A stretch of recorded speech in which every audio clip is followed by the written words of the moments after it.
Kemudian Uma ingin bahas tentang apa aja sih amalan-amalan ringan sunnah lah yang kita bisa lakukan dari sekian banyak amalan-amalan lainnya.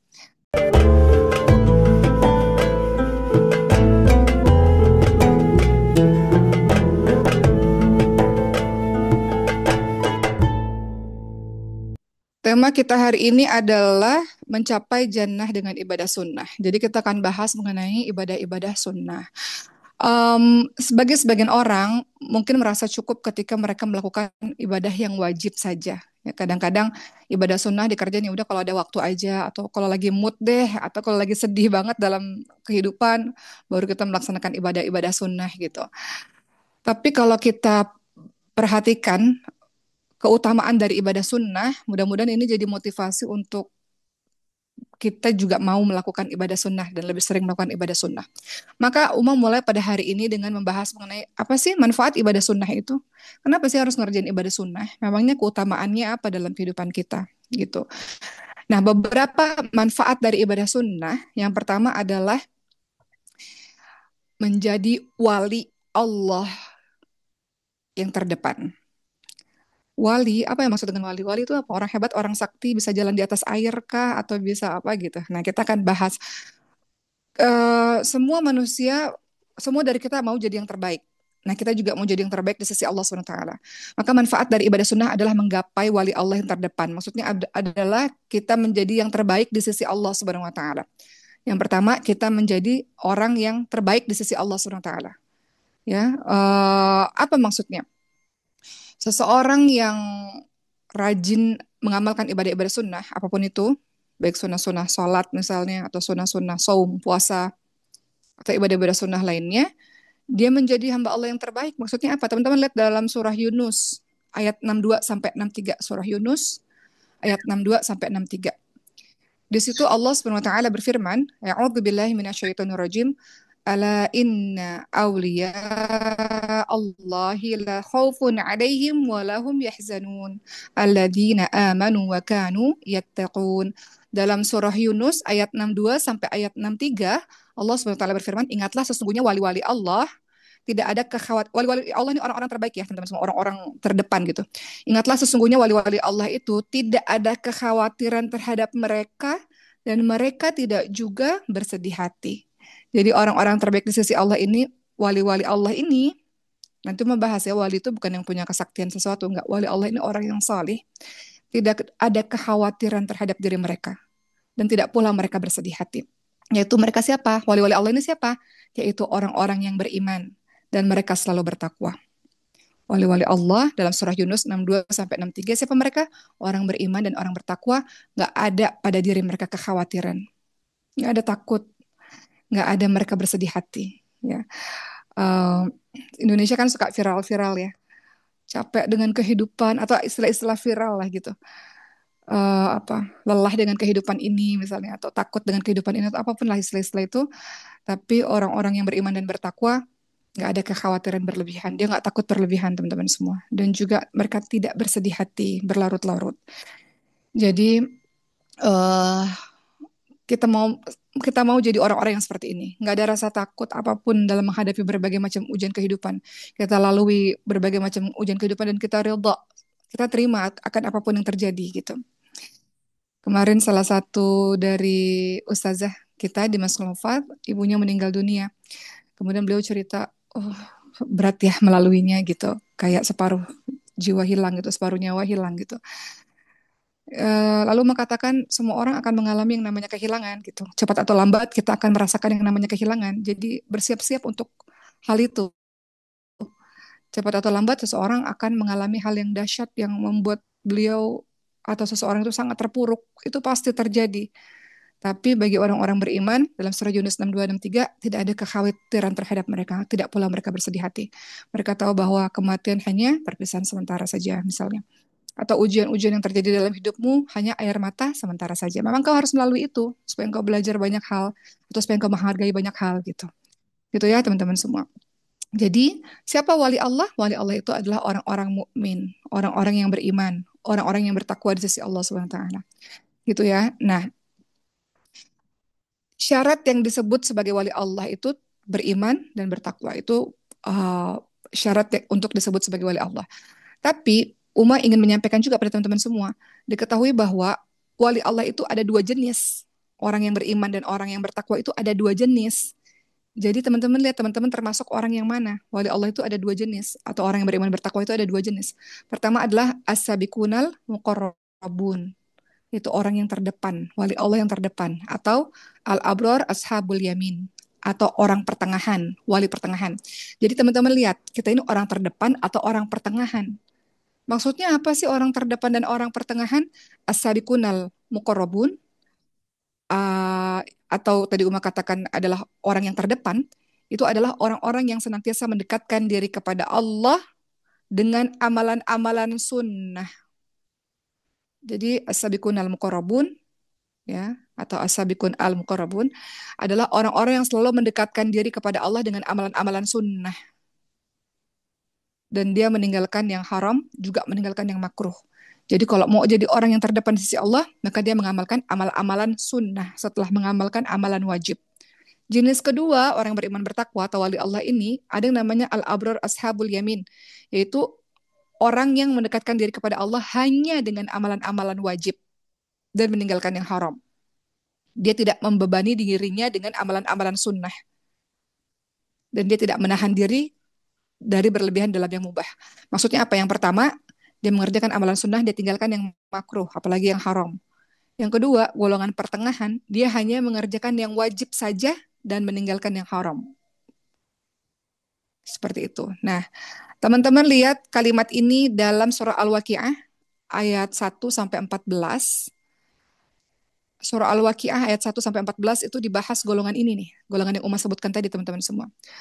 Dalam surah Al-Waqi'ah ayat 1 sampai 14, Allah Subhanahu wa taala berfirman yang artinya, apabila terjadi hari kiamat, tidak seorang pun dapat berdusta tentang kejadiannya. Kejadian itu merendahkan satu golongan dan meninggikan golongan yang lain. Apabila bumi digoncangkan kesedahsyat-dahsyatnya, maka gunung-gunung dihancur luluh lantah. Maka jadilah dia debu yang berterbangan dan kamu menjadi tiga golongan. Siapa tiga golongan itu? Wasabiqun sabiqun ulaikal muqarrabun, ya kan, fi jannatin na'im, dan seterusnya. Dari Al-Waqi'ah ayat ke-8 ya, disebutkan ada tiga jenis orang. Kamu terbagi menjadi tiga jenis orang. Wa kuntum azwajan thalathah. Terbagi menjadi tiga orang. Yang pertama apa? Fa ashabul maimanah ma ashabul maimanah. Kemudian wa ashabul masy'amah ma ashabul masy'amah. Wasabiquna sabiqun ulaikal muqarrabun, dan seterusnya. Jadi Allah SWT mengatakan bahwa ketika nanti hari kiamat, maka jadilah engkau debu yang berterbangan, maka kamu terbagi menjadi tiga golongan. Siapa mereka? Golongan kanan. Tadi golongan kanan ya. Golongan kanan itu tadi Uma bilang apa tadi tuh? Ya, golongan kanan. Mereka itu adalah golongan yang mendekatkan diri kepada Allah hanya dengan amalan-amalan wajib saja. Al-abrar ashabul yamin tadi. Orang-orang yang mendekatkan diri dengan perkara-perkara wajib saja. Kemudian ada golongan kiri. Orang-orang yang sengsara lah dengan golongan kiri itu. Yaitu orang-orang yang bermaksiat kepada Allah. Dan orang-orang yang beriman kepada Allah. Atau orang-orang yang tadi dikatakan wasabiqun sabiqun.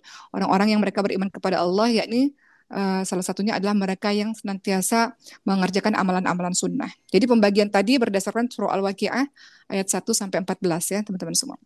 Baik, kita sudah bahas yang pertama bahwa keutamaan amalan-amalan sunnah adalah menjadi orang terdepan di sisi Allah Subhanahu wa taala, menjadi wali yang terdepan. Wali maknanya adalah beriman dan bertakwa di hadapan Allah Subhanahu wa taala. Kedua, apa sih faidah atau manfaat dari melakukan ibadah-ibadah sunnah melengkapi kekurangan pada amalan wajib? Ini sudah sering diulang-ulang, melengkapi kekurangan pada amalan-amalan wajib. Kedua, teman-teman semua, apa sih manfaat dari ibadah sunnah melengkapi kekurangan pada amalan-amalan wajib? Seperti yang sudah teman-teman tahu, Nabi Muhammad SAW bersabda, sesungguhnya amalan yang pertama kali dihisab pada manusia di hari kiamat nanti adalah sholat. Lalu Allah berkata pada malaikat-malaikat, lihatlah para hamba-hambaku ini, apakah sholatnya sempurna atau tidak? Jika sholatnya sempurna, maka dicatat pahalanya sempurna. Tapi kalau sholatnya nggak sempurna, ada sedikit kekurangan, Allah berfirman, lihatlah hamba-hambaku ini ada amalan sunnah tidak. Jika hambaku memiliki amalan-amalan sunnah, Maka Allah berfirman, sempurnakanlah kekurangan yang ada pada amalan wajib dengan amalan sunnah. Sempurnakanlah kekurangan yang ada pada amalan wajib dengan amalan sunnah. Itu sebabnya setiap sholat ada qobliyah, ba'diyah. Itu sebabnya kenapa puasa Ramadan setelahnya ada puasa Syawal. Untuk melengkapi kekurangan yang wajib-wajib yang teman-teman lakukan. Gitu. Ya. Berikutnya yang ketiga, apa sih manfaat dari ibadah sunnah setelah melengkapi yang wajib-wajib? Allah akan berikan petunjuk pada pendengarannya, pada penglihatannya, pada kakinya, pada tangannya, dan doanya mustajab. Orang-orang yang mengerjakan amalan-amalan sunnah, Allah akan beri petunjuk matanya. Dia akan melihat apa-apa yang Allah izinkan. Allah akan berikan petunjuk kepada pendengarannya. Telinganya gelisah kalau mendengarkan hal-hal yang Allah tak izinkan. Allah berikan petunjuk pada kakinya, kemana dia melangkah. Ketakutan dia kalau melangkah ke tempat-tempat yang tidak betul. Allah memberikan petunjuk pada tangannya. Dan doanya mustajab. Berdasarkan hadis dari Abu Hurairah radhiyallahu anhu, Rasulullah SAW bersabda, Allah berfirman, siapa yang memerangi kekasihku, maka aku akan memeranginya. Hambaku senantiasa mendekatkan diri padaku dengan amalan-amalan wajib yang kucintai. Hambaku senantiasa mendekatkan diri padaku dengan amalan-amalan sunnah, sehingga aku mencintainya. Kalau aku sudah mencintainya, maka aku akan memberikan petunjuk pada pendengaran yang dia gunakan untuk mendengar. Aku akan beri petunjuk pada penglihatan yang dia gunakan untuk melihat. Kemudian aku akan memberikan petunjuk kepada tangannya yang dia gunakan untuk memegang. Aku akan berikan petunjuk pada kakinya yang dia gunakan untuk berjalan. Dan jika dia memohon ampunan kepadaku, jika dia memohon sesuatu kepadaku, pasti aku akan mengabulkannya. Dan jika dia memohon perlindungan, pasti aku akan menginginnya. Jadi orang-orang yang terus melakukan amalan-amalan sunnah, dia akan mendapatkan kecintaan Allah, kemudian dia akan diberikan petunjuk oleh Allah pada pendengaran, penglihatan, tangan, dan kakinya. Kemudian Allah akan menjawab doa-doanya, mustajab doa-doanya. Berdasarkan hadis ini teman-teman semua. Jadi kalau teman-teman berdoa kepada Allah, kok doaku nggak dikabulin ya? Coba periksa. Mungkin masih ada maksiat yang dilakukan atau mungkin kurang sunnah-sunnahnya. Jadi buat doa-doamu itu didengarkan oleh Allah dengan amalan-amalan sunnahmu. Kenapa ya aku masih melakukan dosa ini, dosa itu gitu. Ya mungkin kurang penjagaannya lewat sunnah-sunnahnya. Gimana caranya dicintai Allah? Lakukan amalan-amalan sunnah. Begitu teman-teman semua. Keempat, apa manfaat dari amalan-amalan sunnah? Menjaga amal ibadah wajib dengan melaksanakan ibadah sunnah. Jadi kalau kita melakukan ibadah-ibadah sunnah, otomatis ibadah wajib kita akan terjaga teman-teman semua. Otomatis. Kalau kita terbiasa dengan ibadah sunnah, pasti otomatis ibadah wajib kita akan terjaga. Uh, Contohnya, seseorang yang bermudah-mudahan untuk mengerjakan perbuatan yang makruh, itu pasti akan lebih mudah untuk terjerumus pada perbuatan haram, ya kan? Udah.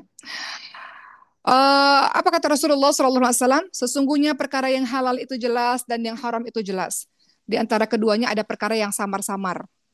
Nah, golongan orang-orang terdepan ini meninggalkan yang samar-samar, yang syubhat, yang samar-samar, nggak jelas nih benar apa enggak nih, gitu ya.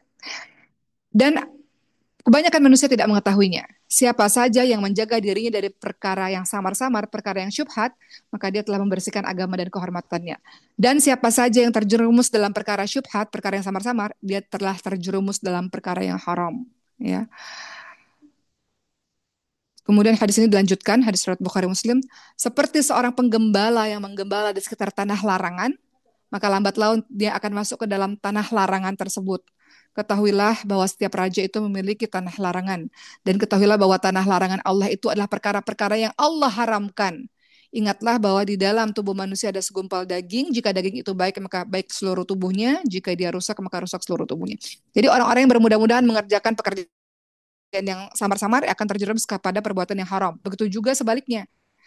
Ya, ketika orang gemar untuk mendekatkan diri kepada Allah dengan sunnah, maka ibadah wajibnya pasti terjaga.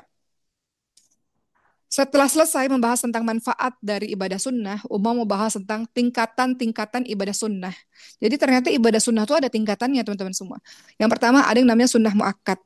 Sunnah muakkad. Apa itu sunnah muakkad? dalam tingkatan ibadah sunnah. Maksudnya apa? Ibadah yang dikerjakan Nabi Muhammad SAW secara rutin, continue, dan diiringi dengan motivasi dari lisannya Nabi Muhammad SAW. Jadi ibadah sunnah muakkad, ibadah yang betul-betul Rasulullah lakukan, Rasulullah rutin melakukannya, dan Rasulullah ingin kita juga melakukannya. Contohnya apa? Contohnya sholat sunnah rokaat qobliyah subuh. Apa kata Rasulullah SAW? Tidak ada sholat sunnah yang lebih, kata Siti Aisyah, ya, diriwayatkan dari Ibunda Aisyah radhiyallahu anha, beliau berkata, tidak ada sholat sunnah yang lebih Nabi SAW tekuni daripada 2 rakaat fajar. 2 sholat sunnah qobliyah subuh. Pahalanya apa? Mendapatkan dunia dan seisinya. 2 rakaat qobliyah subuh adalah salah satu contoh dari sunnah muakkad. Sunnah yang betul-betul Rasulullah anjurkan, yang betul-betul Rasulullah lakukan dan tak ditinggalkan. Gitu. Kenapa? Dalam hadis riwayat Muslim dikatakan 2 rakaat fajar itu qobla subuh itu lebih baik daripada dunia dan seisinya. Gitu ya. Jadi ada sunnah yang betul-betul Rasulullah sangat anjurkan. Yang kedua, ada sunnah ghaira muakkad. Sunnah muakkad, sunnah ghaira muakkad. Yang kedua, ibadah sunnah tapi Rasul tidak rutin melakukannya. Tidak terlalu rutin melakukannya. Ibadah sunnah tapi Rasulullah tidak terlalu rutin melakukannya. Misalnya apa? Sholat 4 rakaat sebelum sholat asar misalnya. Itu sunnah tapi Rasulullah SAW tidak merutinkannya. Ya gitu ya teman-teman semua. Eh, Termasuk ada sebuah hadis yang bagi kepada teman-teman semua, kata Rasulullah SAW, lakukanlah haji dan umroh dalam waktu yang berdekatan karena keduanya dapat menghilangkan kemiskinan dan menghapus dosa. Sebagaimana alat yang dipakai oleh pandai besi menghilangkan karat besi, emas dan perak. Tidak ada jadi ya, jadi ada ibadah yang sunnah muakkad, ada ibadah yang ghairu muakkad, sunnah ghairu muakkad. Tentunya kalau bisa melakukan ibadah sunnah, kalau tidak bisa melakukan semuanya, setidaknya ibadah sunnah yang muakkadnya dilakukan. Seperti itu. Nasihat untuk di rumah sendiri. Berikutnya, subbab berikutnya, kita bahas tentang ibadah sunnah itu ditampakkan atau disembunyikan ya. Ibadah-ibadah yang kita lakukan ini ditampakkan atau disembunyikan ya. Teman-teman lihat dalam surah Al-Baqarah 271. Awalnya memang ibadah-ibadah itu afdal atau baik itu memang disembunyikan untuk membuat kita ikhlas ya. Lillah, tidak riya. Lawan dari ikhlas itu riya. Riya itu dilihat orang lebih semangat, nggak dilihat orang nggak semangat. Dilihat orang dikerjakan, nggak dilihat orang nggak dikerjakan. Karena penilaiannya berdasarkan manusia riya. Tapi kalau ikhlas itu karena Allah. Dalam surah Al-Baqarah 271 dikatakan, jika kamu menampakkan sedekahmu, maka itu baik sekali. Artinya kalau kita punya amalan solih, menampakkan, itu baik. Baik sekali itu bagian dari syiar. Tapi jika kamu menyembunyikannya, dan kamu berikan kepada orang fakir kamu yang menyembunyikannya, maka menyembunyikan itu lebih baik bagimu. Di sini maksudnya apa? Sedekah ditampakkan boleh banget untuk menginspirasi orang lain, tapi sedekah sembunyi-sembunyi harus lebih banyak lagi jumlahnya yang orang nggak tahu. Kenapa? Karena sedekah sembunyi-sembunyi atau ibadah sembunyi-sembunyi itu akan menjagamu dari keikhlasan. Jadi, ayat ini menunjukkan bahwa kita boleh melakukan ibadah terang-terangan ataupun ibadah sembunyi-sembunyi. Ibadah sembunyi-sembunyi itu lebih utama. Bukan berarti kita nggak melakukan ibadah terang-terangan. Perlu ibadah terang-terangan loh teman-teman semua. Em, Sosial media teman-teman semua. Sekarang kan lagi rame ya orang-orang termasuk Uma kemarin. Kita buat video ketika umroh kemarin. Hiasi sosial media teman-teman dengan apa yang baik-baik gitu. Supaya orang termotivasi, orang terinspirasi, mungkin orang apa menjadi melakukan amal ibadah itu karena kita seperti itu. Kenapa? Karena Rasulullah SAW bersabda, barang siapa yang memulai suatu amal yang baik dalam Islam, maka dia mendapatkan pahala dan pahala orang yang mengikutinya. Gitu. Jadi kalau dia menjadi trendsetter kebaikan, lalu orang lain mengikutinya, dia dapat pahala dan dia mendapatkan pahala dari orang yang mengikutinya. Ini dalil dibolehkannya ibadah dilakukan secara terang-terangan gitu. Itu ya teman-teman semua. Nah, kemudian Uma ingin bahas tentang apa aja sih amalan-amalan ringan sunnah lah yang kita bisa lakukan dari sekian banyak amalan-amalan lainnya. Amalan-amalan ringan untuk kita yang mungkin sangat sibuk gitu. nggak punya banyak waktu misalnya. Atau apa sih yang mudah, amalan sunnah yang mudah deh, apa misalnya. Pertama, misalnya 2 rakaat sholat sunnah wudhu. 2 rakaat sholat sunnah wudhu. Apa kata Rasulullah SAW? Tidaklah seorang berwudhu dan menyempurnakan wudhunya, lalu sholat 2 rakaat dengan sepenuh hati dan jiwa, melainkan wajib baginya mendapatkan syurga. Amalan ringan bernilai besar. Amalan ringan bernilai sangat besar yang tidak kita sadari. Salah satunya adalah sholat sunnah wudhu. Dalam hadis surat Muslim dikatakan tidaklah seseorang berwudhu dalam menyempurnakan wudhunya, lalu sholat 2 rakaat setelah berwudhu dengan sepenuh hati dan jiwa, melainkan wajib baginya dia mendapatkan syurga. Makanya Bilal bin Rabah itu sendalnya terdengar di syurga Allah karena menjaga wudhunya. Apa kata Rasulullah SAW? Barang siapa yang berwudhu seperti wudhuku, kemudian melaksanakan 2 rakaat, maka dia akan diampuni dosanya yang telah lalu. Ya, jadi amalan ringan tapi dari sisi Allah SWT. Berikutnya apalagi ya amalan sunnah yang ringan-ringan deh, tapi nilainya besar. 2 rakaat, 2 rakaat sholat sunnah fajr, 2 rakaat atau sholat sunnah qobliyah subuh sebelum subuh lebih baik daripada dunia dan seisinya. Kata Rasulullah apa? Sholat sunnah qobliyah subuh 2 rakaat doang ini, gak nyampe 5 menit, lebih baik daripada dunia dan seisinya. Ya. Atau dalam hadits yang lain Rasulullah SAW bersabda, 2 rakaat sholat sunnah fajar atau qobliyah subuh lebih kucintai daripada dunia seluruhnya. Kemudian apa lagi? Ya pastinya untuk yang laki-laki sholat berjamaah di masjid. Masya Allah ya itu kebiasaan yang lakukan itu ntar setelah menikah lakukan itu. Anak-anakmu lihat engkau terbiasa di masjid, engkau buat dosa gelisah karena ke masjid lagi gitu. Jadi salah satu yang juga baik untukmu, khususnya para laki-laki, adalah sholat berjamaah bagi pria. Kita tahu ya, sholat berjamaah itu lebih baik 27 derajat dibandingkan dengan sholat sendirian. Kemudian apalagi sih amal-amal sunnah berikutnya, apa? Misalnya memperbanyak sholat sunnah, amalan sunnah yang mudah, itu memperbanyak sholat sunnah. Ya, dalam suatu kisah itu ada seseorang yang bertanya kepada Rasulullah SAW, berkata, beritahukan aku ya Rasulullah satu amalan yang karenanya Allah memasukkan aku ke dalam syurga. Kemudian ditanya kepada Rasulullah SAW, kemudian Rasulullah SAW mengatakan amalan yang membuat engkau masuk ke dalam syurga adalah hendaklah engkau memperbanyak sujud, atau artinya hendaklah engkau memperbanyak sholat kepada Allah.